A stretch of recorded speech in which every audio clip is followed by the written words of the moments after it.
आप लोग question number 10 करते हैं। देखिए क्वेश्चन नंबर 10 क्या कह रहा है। क्वेश्चन नंबर 10 बोल रहा है what is the focal length of the convex lens of focal length 30 centimetre in contact with the concave lens of focal length 20 centimetre.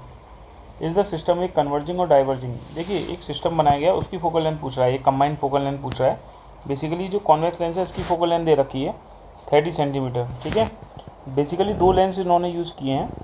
ठीक है, एक तो कॉन्वेक्स लेंस यूज़ किया है और एक लेंस यूज़ किया है इन्होंने कॉन्केव लेंस। इस तरीके से कॉम्बिनेशन बनाया है लेंस का। जो पहला लेंस है, आप अगर देखें तो जो पहला लेंस है, इस लेंस की जो कॉन्वेक्स लेंस की जो फोकल लेंथ दे रखी है, याद रखो इस कॉन्वेक्स लेंस की जो फोकल लेंथ दे रखी है F1, वो क्वेश्चन में गिवन है कितनी दे रखी है 30 सेंटीमीटर।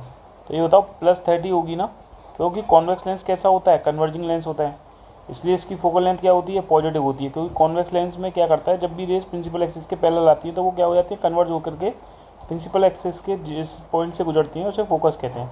और ऑप्टिकल सेंटर से फोकस के बीच की दूरी को फोकल लेंथ कहते हैं। तो इसकी जो फोकल लेंथ है, आप रेस के अलोंग जा रहे हो, ठीक है, तो उस डायरेक्शन को पॉजिटिव कंसीडर करते हैं। तो इसलिए फोकल लेंथ कैसी कंसीडर करेंगे, पॉजिटिव। अगर हम बात करें अब कॉन्केव लेंस की, जो कॉन्केव लेंस होता है, वो जो कॉन्केव लेंस होता है उसकी जो फोकल लेंथ होती है वो कैसी है, आपकी नेगेटिव है। क्यों? क्योंकि कॉन्केव लेंस डाइवर्जिंग लेंस होता है, और डाइवर्जिंग लेंस जो होता है वो रेस को क्या करता है, डाइवर्ज करता है। देखेंगे आप, अगर आप ऐसे रेस आए ऐसे डाइवर्ज कर देगा। इस डाइवर्जिंग रेस को पीछे मिलाओगे तो वहाँ क्या मिलेगा, जो है आपको फोकस मिलेगा। और ऑप्टिकल सेंटर से फोकस के बीच की दूरी को फोकल लेंथ कहते हैं। ये जो डिस्टेंस हम मेजर कर रहे हैं ऑप्टिकल सेंटर से फोकस की बीच की दूरी को, ये रेस के अपोजिट डायरेक्शन में है, इसलिए फोकल लेंथ कैसी होगी, नेगेटिव होगी। ठीक है, तो इसलिए माइनस लिखा है। अब दो फोकल लेंथ आपको गिवन है ऑलरेडी। ठीक है, आप कह रहा है सिस्टम की इक्विवेलेंट फोकल लेंथ निकाल लो। तो बच्चा इसकी इक्विवेलेंट फोकल लेंथ का फॉर्मूला होता है 1/f1 + 1/f2। ठीक है, तो देखो 1/f1 की वैल्यू कितनी है 30, f2 की वैल्यू हो गया 1/-20, तो -1/20 लिख सकता हूँ। एलसीएम ले लीजिए 60, तो ये हो गया 2 माइनस कितना हो गया 3 इक्वल टू हो गया -1/60। तो ये आपके पास इक्विवेलेंट फोकल लेंथ आ गई -1/60। तो नेट इक्विवेलेंट फोकल लेंथ कितनी होगी माइनस के 60 सेंटीमीटर होगी। अब ये जो फोकल लेंथ मिली है वो कैसी नेचर है उसकी, नेगेटिव। तो पूरे सिस्टम की अगर हम देखें, पूरे सिस्टम की अगर हम फोकल लेंथ देखें, इसकी इक्विवेलेंट फोकल लेंथ कैसी है, नेगेटिव। तो सिस्टम की इक्विवेलेंट फोकल लेंथ नेगेटिव है, तो उसकी नेचर कैसी होने वाली है, डाइवर्जिंग। ये रेस को जो है फाइनली क्या करेगा, डाइवर्ज करेगा।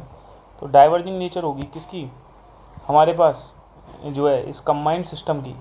तो जो कंबाइंड सिस्टम है, या कह सकते हो कॉम्बिनेशन जो होगा, जो कॉम्बिनेशन होगा इनका कॉन्वेक्स और कॉन्केव लेंस का, वो बिहेव करेगा like a diverging lens, behave like a diverging lens.